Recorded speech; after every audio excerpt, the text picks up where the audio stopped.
Praise be Jesus Christ. Glory to him forever. Greetings, everyone. I am Father Lorenzo Peñalosa.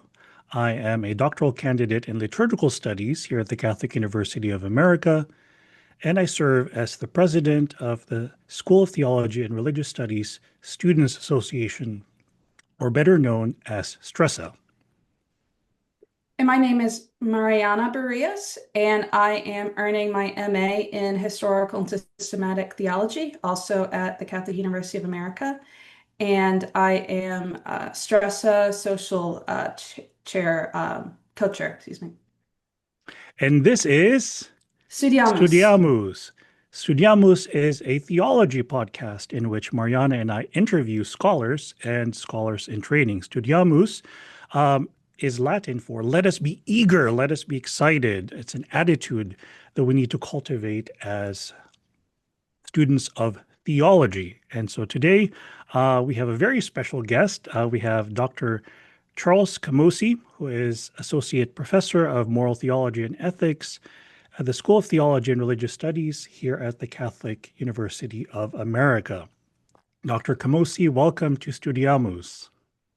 Hey, it's great to be with you. Great. And I understand that, so you're just finishing up your first semester here at Catholic U. That's right. Yeah, it's been a wonderful first semester at Catholic U for many reasons. Not least getting to know many of you in the graduate student community here. It's a wonderful community to be a part of, for sure. And I know that you developed you developed a course that you taught. Your first course that you taught is one that you developed yourself called Technology at the Margins of Life and Death. Can you tell us how that what that was, why you chose to develop that course and how it went? Well, I haven't got the course evaluations back, so I guess we'll see a little bit more about how it went from others' perspectives in a month or two, or however long it takes to get those. So I got hired pretty late last year, and all of the or most of the students I think had already registered for courses.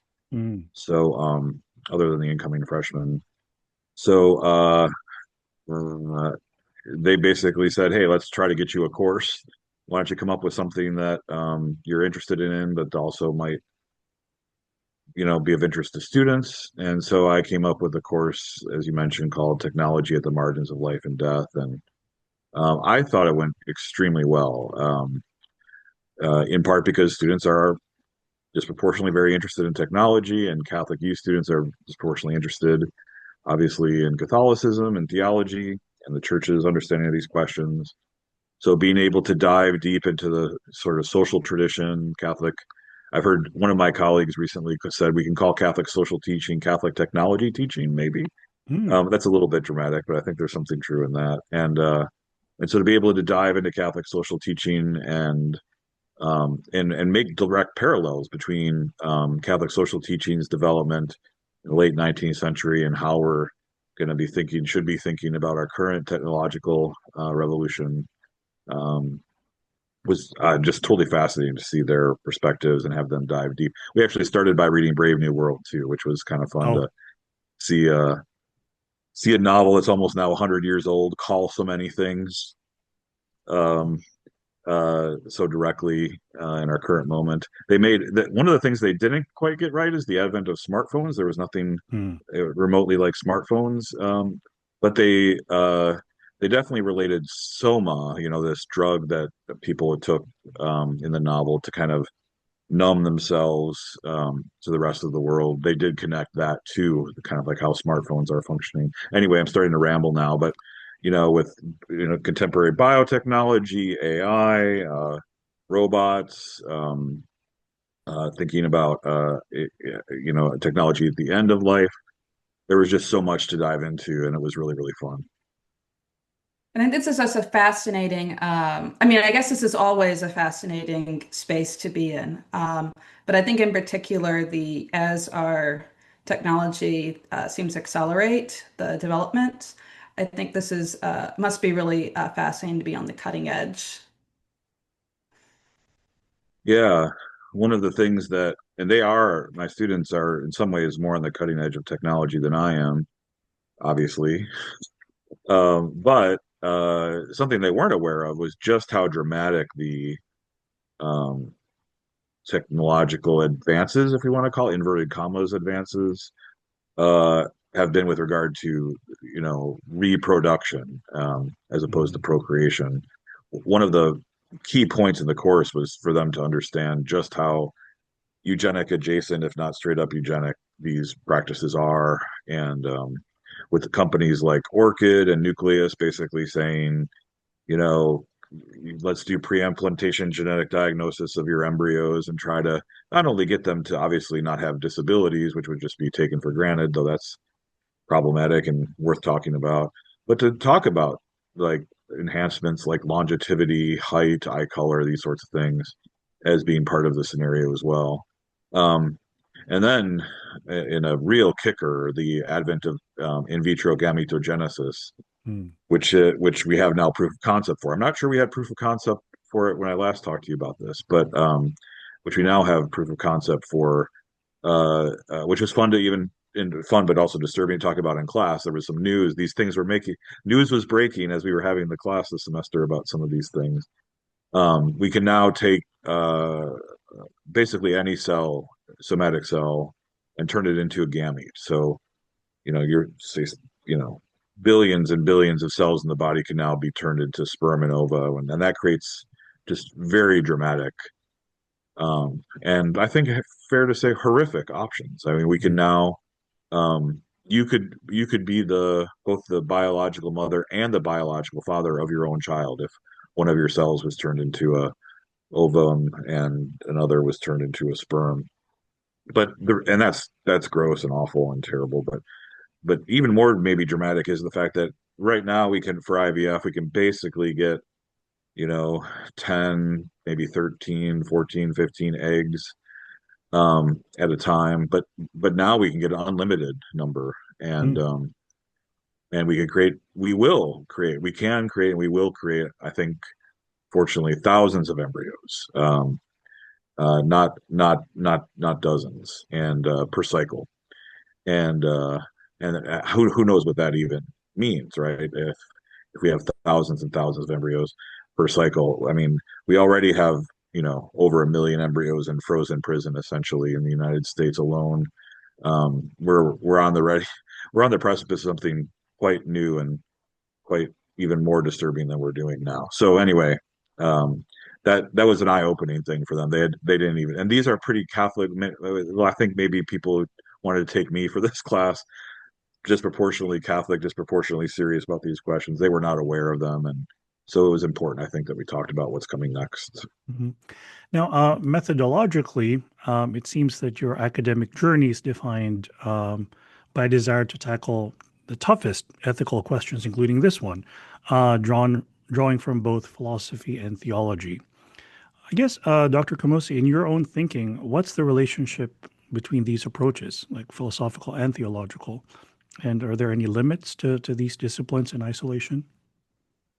So I grew up kind of intellectually at Notre Dame in a place where there are lots of people studying Thomas Aquinas who at least impressed upon me the idea that maybe these distinctions are overdrawn, especially if you look at someone like Thomas Aquinas, who obviously was a first-rate philosopher and first-rate theologian. In fact, those categories maybe didn't even apply the way we think of them today. Hmm. But even at a place like Notre Dame, the distinctions were drawn very in significant ways, such that even when I was there, the new Malloy building, which is a philosophy and theology building, they actually put philosophy and theology professors in the same building, philosophy, theology, with an attempt actually to try to overcome some of these, Mm. lines drawn.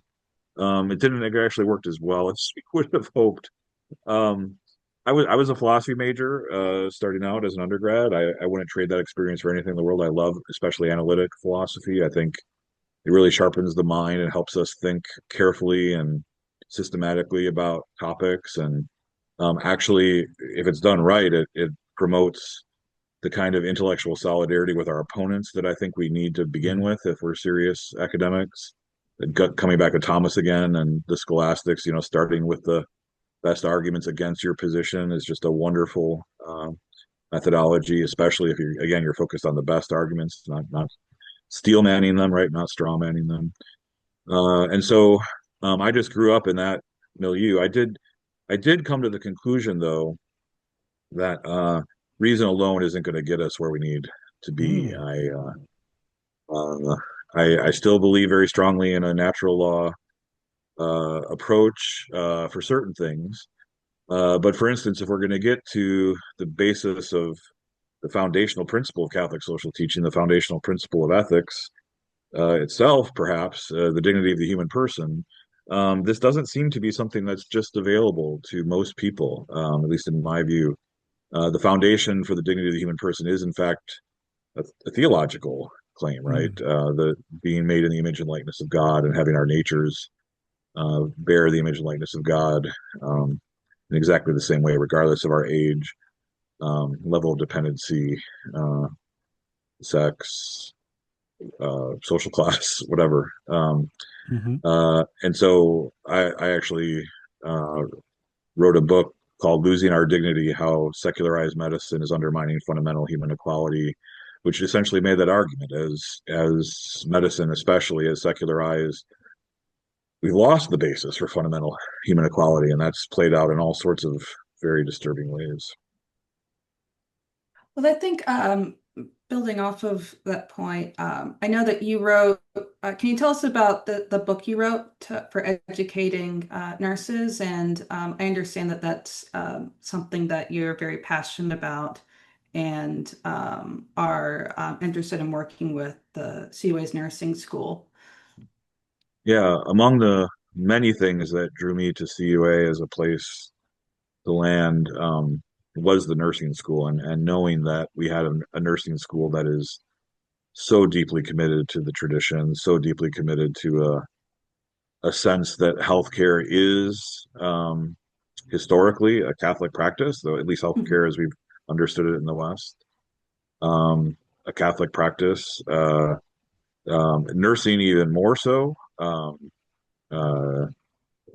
as part of my research for the book, I had to educate myself on some of this history, and it was so fascinating to learn about how Florence Nightingale, who I guess most of us who know anything about nursing knows again inverted commas that Florence Nightingale is the founder of nursing, and she's a secular person, and this is a secular practice, secular profession, but that couldn't be further from the truth. Florence Nightingale learned everything she knew from the Sisters of Mercy in Ireland and the Daughters of Charity she met in Alexandria. And there's this fascinating correspondence between her and Mother Mary Clare Moore of the Sisters of Mercy, in which Nightingale basically says to uh, uh, Mother Moore that I owe everything to you. In fact, you should have been the superintendent of the nursing program in the Balkan War and uh, in Crimea, and I don't deserve the kind of accolades I got because I owe everything to you, and you were happy to, as Catholic women religious often do, do the work in the background and not receive the accolades that they should have received. And the correspondence is a really thick book of their correspondence, actually, and they get into some theological, really interesting theological back and forth. Anyway, and then of course the Catholic women religious coming to the United States are Mm. deeply responsible for what we would come to know as Catholic or healthcare in the United States by founding the first hospitals, by putting together these first systems. In fact, it was another interesting part of the research I did for the book was on how Catholic women religious were basically the only nurses available to Secretary Stanton in the North when they needed nurses for the Civil War, and it was their performance, Catholic women religious performance as nurses, that sort of catapulted them into a place where they then founded all these nursing schools and founded all these hospitals and became the backbone of Catholic healthcare, U.S. healthcare in the United States. And still to this day, 1 in 7 beds in the United States is in a Catholic facility, and that's all due to the influence of Catholic women, or it's mostly due to the influence of Catholic women religious. And I'll just finish Mhm. this overly long answer by saying this. Uh, I have a bias towards nursing over doctoring, I have to say, especially as it is played out in contemporary medicine, where doctoring is this almost always this hyper specialized, technocratic um, process, and we need specialized and technocratic processes. That's an important part of what healthcare is, but it isn't the most important. It isn't the central. It isn't the foundational part of healthcare. That belongs to care for the whole person in the fullness of who they are. And from my perspective, nurses are the ones that are sort of, along with a handful of primary care and family physicians, but nursing in general is sort of holding on to that primary foundational vision of healthcare, as far as I can tell.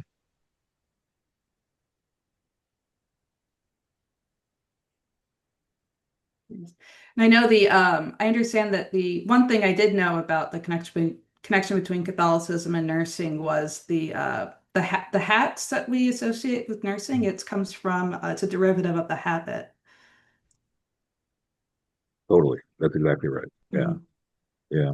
I I think it's so great that our nursing program is reclaiming this as, you know, us as Catholics, right? As church. For so long, this was not known, or even if it was known, it wasn't played up, it wasn't acknowledged. And so, again, I'm so happy. I'm teaching my first bioethics class for nurses this upcoming semester, and I can't wait to dive into some of this stuff with them. Are you citing your book? I asked Professor Clemens if that was okay, and he said it was. I'm going to bring in more than enough snacks and stuff over the course of the semester to make up for whatever. I think I make $1 a book or something like that. But uh, but yes, in part because I hope this isn't too whatever for me to say this. There is no other book out there on Mm. bioethics for nurses that takes an explicitly Christian moral vision as its foundation. So that's a good reason to use it, I think, for a class like Yeah. this. Now, Dr. Camosy, yeah, bioethics is I would imagine it's a huge field, and you specialize in some of the most controversial topical issues. So I guess I wanted to ask, how do we approach these tough questions as a Catholic and as theologians with honesty, but also with charity towards others? Yeah, I think this gets back to the methodology that's so prominent in scholasticism, and that's the first thing you do is you take your opponents or your perceived opponents seriously, right? And you use the word charity there. I think that's super important. Mhm.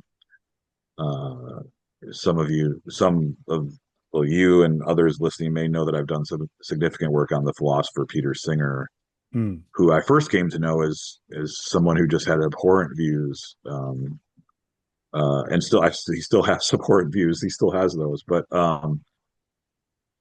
as I dove into his work and into a friendship with him, I think it's fair to say at this point, I became more not sympathetic, but I understood how he's taking a mistake that the broader culture makes, right, about human dignity, about utilitarianism, um, and just applies it more consistently than almost anyone is willing to do. And therefore, I've actually found him to be a really helpful interlocutor, a really helpful person for my students to engage, because they can see very clearly how not so simple. I mean, it is in some ways a simple mistake, or one or two simple Mhm. mistakes can mushroom into these positions that end up so horrific. Also, where he's not wrong is pretty interesting too, right? His uh, his position on global poverty, for instance, has it's different than Catholic social teaching, of course, but there's the preferential option for the poor and universal destination of goods in Catholic social teaching mirrors a lot what he's had to say about our duties to the poor and about global poverty. And I've been very interested in his thoughts about animals, and that mirrors, though again is quite different from, it mirrors a lot of what our ecological tradition has to say about care for Mm. creation, and understanding that creation is not ours to do with as we wish, but we owe God our stewardship of God's creation in that regard. So that's just one example, but I try um, I try to have my students understand that though this institution is not neutral, I am not neutral. The church is not neutral. Um, that it's precisely out of our Catholicism, out of our understanding Mhm. of charity, that we do our academic work in intellectual and other kinds of solidarity, including maybe especially with our perceived opponents, because Jesus, of course, calls us to love our enemies and pray for our persecutors, and spent all sorts of time with the people who he was not supposed to spend time with, right? As the culture understood it. And God can do great things with those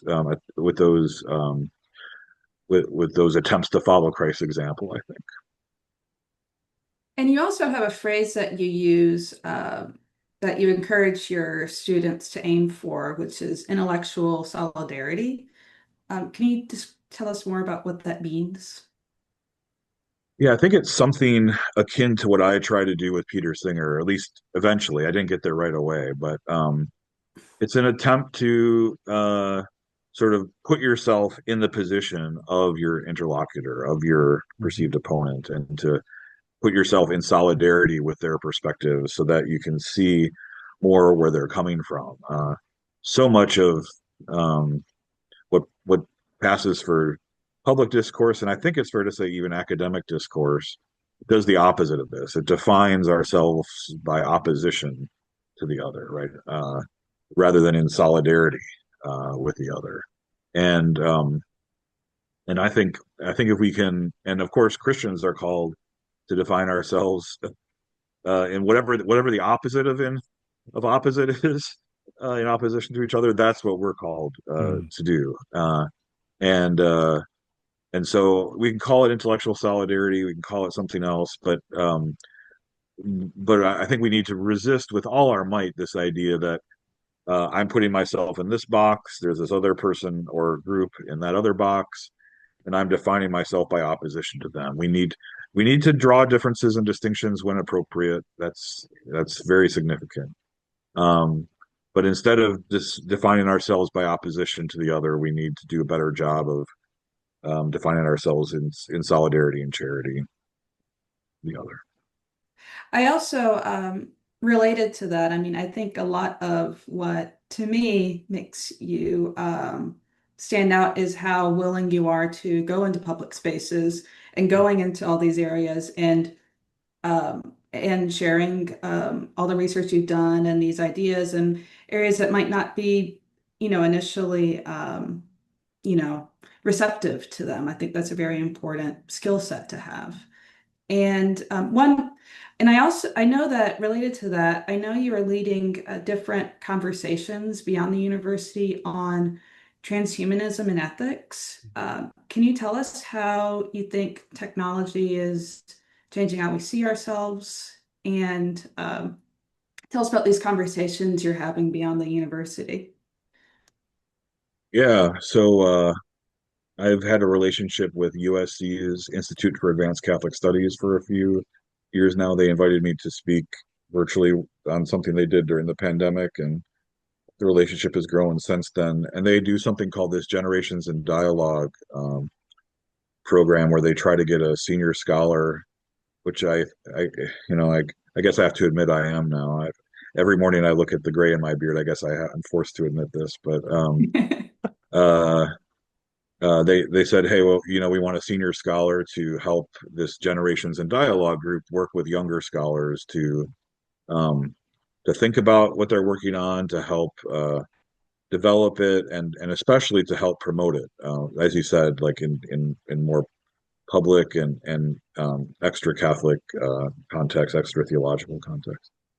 And so they said, hey, we want something in bioethics. What do you think you could do? And I said, well, how about something like and the body, as a transhumanism and the body as a sort of organizing idea for the cohort? And so they said, sure. And they sent out applications or advertisements, and people applied. And we have this really fun cohort of about 8 or 9 people. We started out meeting with the some of the radical life extension people out in Silicon Valley who think, they want to live forever, or at least not die, or maybe upload themselves to the cloud at some point. There are all sorts of variations of this position. And then we met at Neuralink. We somehow were able to connect with the chief surgeon at Neuralink, who is vaguely Catholic, or at least Catholic curious, and was interested in talking to us about a bunch of things. I think I'm not allowed to talk about them. I signed a bunch of stuff saying I'm not allowed to say what we talked about or saw or anything. I think I may have signed my 7-year-old up for servitude at age 18. I'm not exactly sure what I signed. But are you the ones that read everything before you sign it? I have no patience for that sort of thing. I probably should read it all, but I don't do it. I probably should have looked at that one though. Mm-hmm. But I think it's clear from their public statements and the statements of others like Meta, who are doing these brain implanted devices work, that the model is everyone is going to have a brain implanted device, or at least the overwhelming majority of people. And so one of the questions that we asked ourselves was, what do we think about this? Is this something that, now obviously for like very dramatic examples of therapies, would be like somebody with a paraplegic injury, right? Who's a paraplegic. They can do crazy things with these things. Like they can imagine they're moving their arm and move a cursor on the screen, or play chess, or send emails, just beautiful things. But that's not, I think, everyone with the brain implanted device, this is not about therapies for those sorts of things. This is about something else. And so fascinating questions presented themselves with that. And then most recently we met at Notre Dame with some scholars to kind of sort of interpret our experiences at these two places, and think about what it would mean to move forward thinking about this. And actually, we're having our 4th meeting at CUA in January. We're gonna meet with some people, 2 groups of people, 3 groups. We're gonna meet with some scholars as well, including from our department. Dr. Grabowski will be one of the people addressing us, because we're focusing on families. That's how we're sort of defining ourselves, like transhumanism and transhumanistic technologies and transhumanist assumptions are hurting families. How do we push back against this? How do we help families flourish in the age of transhumanism? And but we'll also be meeting with a very significant, it's going to be a private meeting. I don't think I can tell you who it is, but one of the co-founders of one of the top AI companies is very interested in ethics and wants to meet with Catholics, and he's going to join us as part of this meeting as well. And I got to say, from back to your original question, many secular, or at least as I mentioned, Catholic curious folks are looking to Catholics for guidance when it comes to these questions, right? That's one of the things that made the course I just taught on technology at the margins of life and death so exciting. We have this whole tradition just ready to sort of pounce all over this. And we did it once in response to the Industrial Revolution, right? At the end of the 19th century. In some ways, that's what gave birth to Catholic social teaching as a thing. Our university's founder, Pope Leo the 13th, was all over this. Somebody needs to actually do a little bit of research too on just how close the founding of Catholic EU was to the kind of church's response to the Industrial Revolution. I would love to know more about that. The little research I did show that Leo was interested in a university like Catholic U responding to what they called the social question, which was, I think, directly related to this. But anyway, I'm kind of digressing here. But I do think, just as the church was able to respond to the central social question of that era, the church is ready and willing and able, and with the current Holy Father taking in his name specifically, I think at least in part for this reason, to connect himself to the perspective and approach of Leo the 13th in response to another technological revolution, industrial revolution. The people like these folks we're engaging are interested in engaging with the church on these questions. I can't emphasize that enough. We have such a Catholic shaped hole in the discourse when it comes to technology, and happily many people are stepping into that breach, I think. Now, at the time of this episode's recording, the current Pope Leo the 14th, has not published an encyclical or a papal document yet about AI, but he has hinted that something like that may be coming in the future. Do you have any particular hopes of specific issues that he might tackle, or just any thoughts about that?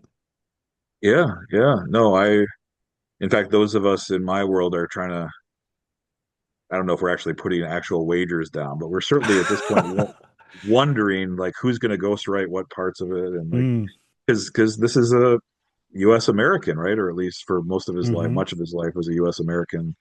So and from his, I think from his social media use that some people have scoured, he seems vaguely aware of sort of, or maybe even more than vaguely aware of kind of U.S. academia and U.S. Catholic um, stuff. We wonder if he knows the kind of people, at least we know, who are thinking a lot about these questions. Maybe he would ask. But you're right, there's nothing yet. And I think that's good. I think it's good for him to take his time a little bit with this. But I'm at least hoping that one very significant part of what he does, and it sounds like it would be given his statements and given, again, his connection to Leo the 13th and Catholic social teaching of a different era, that he would be deeply concerned with labor and with work, mm, um, and with protection for labor and protection for workers and understanding of work as cooperative work with the creative work of God, right? And that to the extent that we human beings are no longer engaged in this or have it dramatically altered in significant ways, this really limits, in fact, the ways that we participate in our natures, which of course bear the image and likeness of God. Um, and so, just as uh, Pope Leo the 13th got us going and thinking about, um, you know, what would be a reasonable work week? What is a safe environment for work look like, especially for children? Being paid a living wage, having labor mirror the kind of human dignity and human flourishing concerns um, that the church has always, or has consistently been very concerned with. We have to ask a whole new set of questions now. We are asking a whole new set of questions now about labor um, uh, and workers in our current moment, and just as in the late 19th century or in the 20th century, there were questions about states and about politics and about you know uh, you know uh, global authorities to try to get some of this done, right? Because we live in a global economy, obviously now. We're gonna have to ask those questions again too. Like, what will be the basis if we say want to limit AI's use to preserve a certain kind of labor, a certain kind of dignified work? Um, what will the mechanisms be for doing this? That's all. That's been a very significant question for Catholic social teaching right throughout. But I think in particular we need to focus on making space for labor uh, as it mirrors the creative work of God, and make sure that AI does not take this out of the fundamental sort of human experience.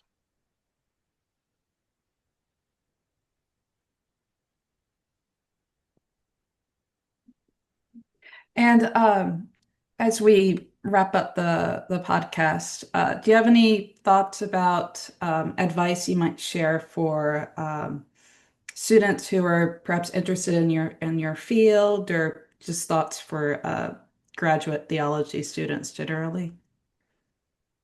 Well, it doesn't seem to be a problem with your cohort. I'll say this. I'll say this first. I say we have absolutely no reason to hide our theological commitments under a bushel basket, right? mm, Instead, they should be on a lampstand. And we don't have to choose between doing that and being significant players, significant voices outside of the church, and some with regard to some of these other issues. It's important to not have the tail wag the dog, right?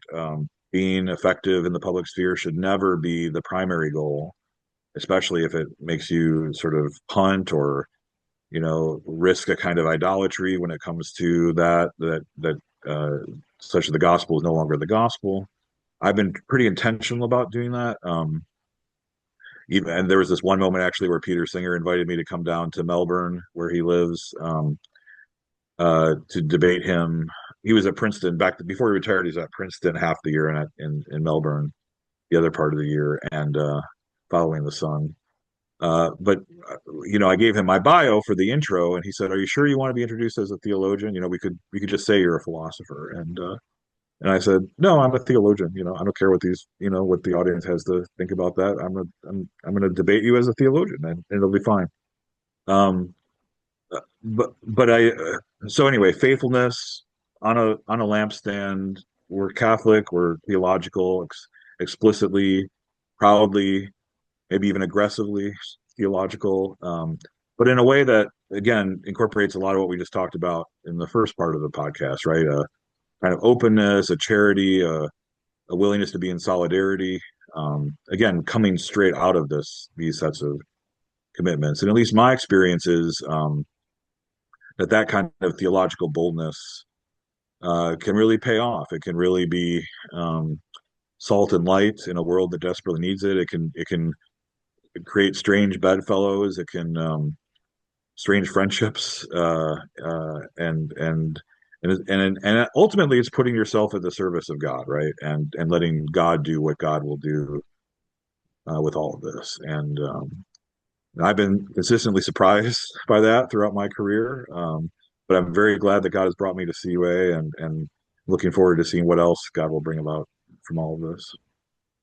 Well, Dr. Camosy, thank you very much for being here with us in our podcast. We find ourselves in this very interesting time in history, really, where the pace of technological change is very fast with AI and other issues, and it seems like the world seems more polarized than ever. So we appreciate very much the wisdom and insights that you've shared with us about having this genuine charitable dialogue with others, proclaiming to others what we believe as Catholics to protect the dignity of human life. So thank you very much again for joining us here. My pleasure. Thank you. Thank you. And this has been Studeamus. Studeamus, a theology podcast.